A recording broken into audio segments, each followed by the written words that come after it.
కదండి. అబ్రాము అంటారు ఆయన. యాక్చువల్గా ఆయన పేరేంటి? అబ్రాము. అబ్రాము అనే మాటకు అర్థం ఏంటి? అబ్రాము అంటే విశ్వాసుల తండ్రా. అబ్రహాము అని మార్చాడు. అబ్రాముని అబ్రహాము అని మార్చాడు. అబ్రామ్ అంటే ఏంటి? ఎక్కడెక్కడికో గుర్తొచ్చేస్తాడు దీన్ని కలిపేసి. అబ్రాము అంటే ఎగ్జాల్ట్ ఫాదర్, తండ్రిని గణపరచువాడు. అంటే అబ్రామ్ ఏం చేస్తాడంటే మా నాన్న ఆ తండ్రి కాదు, మా నాయన ఏదైనా మా నాన్నతో చెప్తాను, ఏదైనా మా నాన్నతో చెప్పి చేస్తాను, ఏదైనా ఏది అడగండి మా నాన్నతో చెప్తాను. తండ్రిని గణపరచువాడట. నాకు ఈ మాట వచ్చేటప్పటికి ఒక ఆలోచన వచ్చింది. ఏమండి, మనం కూడా చాలాసార్లు మా అమ్మతో చెప్తానండి. అంటే చిన్నపిల్లల గురించి అనట్లేదు నేను. ఈ పెళ్ళికి అమ్మతో చెప్పకపోతే ఎవరితో చెప్తారు? వీళ్ళ గురించి కాదు.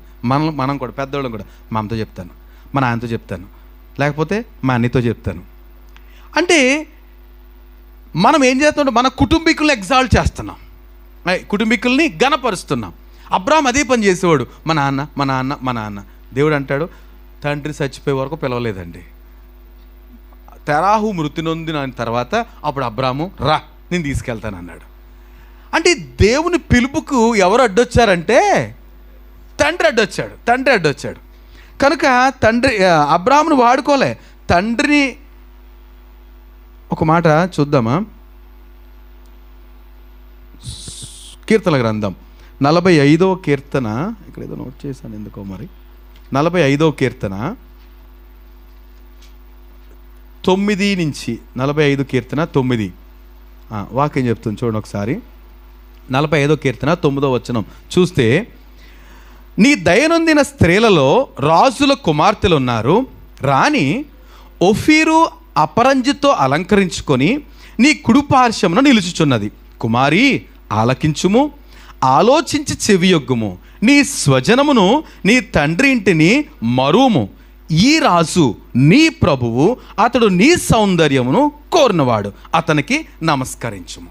ఏమండి, ఇది ఎప్పుడు మాట్లాడతారంటే పెళ్ళిళ్ళలో పెళ్లి కూతురుతో మాట్లాడతారు. పెళ్ళిళ్ళలో ఇప్పుడు పెళ్లి కూతురు వేరే కుటుంబం నుంచి వస్తుంది, పెళ్లి కుమారుడు వేరే కుటుంబం నుంచి వస్తారు. ఇప్పుడు పెళ్లి కూతురుతో దేవుని సేవలు చేస్తారు. అమ్మా, ఇప్పుడు నువ్వు ఈయన్ని పెళ్లి చేసుకున్నావు కదా, ఇక్కడి నుంచి ఎవరు మర్చిపోవాలి? నీ స్వజనాన్ని నీ తండ్రి ఇంటిని మర్చిపోవాలి. సమస్తము ఈయనే నీకు, ప్రతిదానికి అమ్మగారింటికి వెళ్ళిపోకూడదు అని అర్థం అనమాట. మీరు వినే ఉంటారు కదా వర్తమానాలు, చాలా చక్కగా నిజంగా దేవుని సేవలు ఒక్కొక్కరు వెరైటీగా చెప్తూ ఉంటారు. ఏమండి, తర్వాత అంటారు కదా, అమ్మ మీ ఇంట్లో వచ్చినప్పుడేమో కోడికి వస్తావు, అత్తోరింటికి వచ్చినప్పుడేమో చారు పెడతావు, అలా చెయ్యకమ్మా. ఏది పెళ్లి వర్తమానంలో కదా, అర్థమైందండి. అంటే ఏంటి, ఇప్పుడు ఈ కన్యక లేకపోతే ఈ పెండ్లి కుమార్తె ఇప్పుడు ఒక పురుషుడికి భార్యగా అవుతుంది కనుక ఈమె ఏం చేయాలంటే తన మైండ్లోంచి ఎవరిని తుడిచేసుకోవాలి? ఎవరిని తుడిచేయాలి? తండ్రి ఇంటిని మర్చిపోవాలి. మాటికి నాన్న అనకూడదు. ఎందుకని? నీ వరుడు నీ సౌందర్యంను కోరినాడు, అతనికి నమస్కరించు. అంటే ఇప్పుడు ఈ స్త్రీకి సమస్తం ఎవరు? భర్త. దేవుడు కదండి, నేను అలా ఆ మాటలు మాట్లాడట్లే. భర్త. సో ఇప్పుడు అనుకుంటున్నారు మీరు, భలే చెప్తున్నారు వీళ్ళకి అనుకుంటున్నారు కదా. వాళ్ళ గురించి అందరి గురించి మాట్లాడుతున్నాడు ప్రభు. ఏంటంటే అబ్రాము అనే మాటకు అర్థం ఏంటంట? ఎగ్జాల్ట్ ఫాదర్, తండ్రిని గణపరచువాడు. అంటే ఈ లోకమైన తండ్రినే, దేవుని కంటే ఎక్కువగా తండ్రిని గణపరిచే అబ్రాము అంటున్నాడు ప్రభు. ఆయన చనిపోని ఆయన అడ్డుగా ఉన్నాడు. ఆయన తొలగిన తర్వాత అప్పుడు పిలిచాడు, ఇక ప్రాబ్లం లేదు. అబ్రామును పిలిచినప్పుడు తండ్రి చనిపోయాడు. సో అబ్రాము శారా అన్నయ్య కొడుకైన లోతుని తీసుకుని బయలుదేరారు. లోతు అన్నా చాలా ప్రేమ. ఎందుకని చెప్పాను కదా, ఎవరంటే ప్రేమ అబ్రాముకి? నాన్న అన్నదమ్ములు, వాళ్ళ పిల్లలు. కనుక వాళ్ళ పిల్లగాడైన లోతు కూడా దూరం వెళ్ళిపోయిన తర్వాత అప్పుడు రా నిన్ను ఆశీర్వదిస్తానన్నాడు. గమనిద్దామా? సో మనం ఎక్కడి నుంచి వచ్చామంటే, కనుక అబ్రాముని ఇప్పుడు అంటాడు దేవుడు, నువ్వు అబ్రాము కాదయ్యా, ఇక్కడి నుంచి ఏంటి? అబ్రాహాము. ఈ పాయింట్ మీరు స్వీకరిస్తే నేను వెళ్ళిపోతాను. ఏం చేయాలండి మనం ఎల్లప్పుడూ మనం అందరం కూడా ఎల్లప్పుడూ మా అమ్మ మా నాయన ఎవరికంటే అదే అంటున్నాను. అందుకే ఇంక పర్వాలేదు, పాస్టర్ గారే చెప్పారు, అమ్మ నీకు భోజనం క్యాన్సిల్, నాయనా నీకు భోజనం క్యాన్సిల్, ఇక నాకు ఫోన్ చేయకు, నువ్వు నేను చాలా బిజీగా ఉంటాను అంటే కుదరదండి. బాధ్యతలు యేసుప్రభువే మనకు మాదిరి.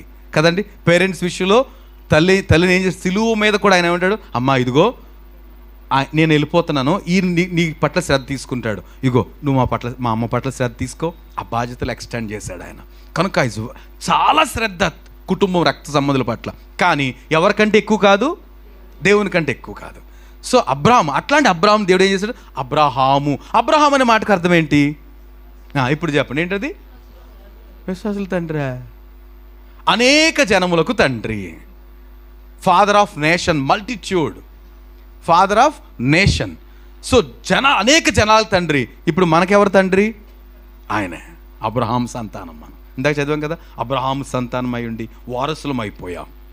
ఎవరైతే యేసుప్రభుని అంగీకరిస్తారో యేసుప్రభు ద్వారా ఎవరికి వెళ్ళిపోతున్నాం మనం? అబ్రహాం సంతానం అయిపోతున్నాం. కనుక అబ్రహాముని చూడంగానే అబ్రహాము అని మార్చాడు.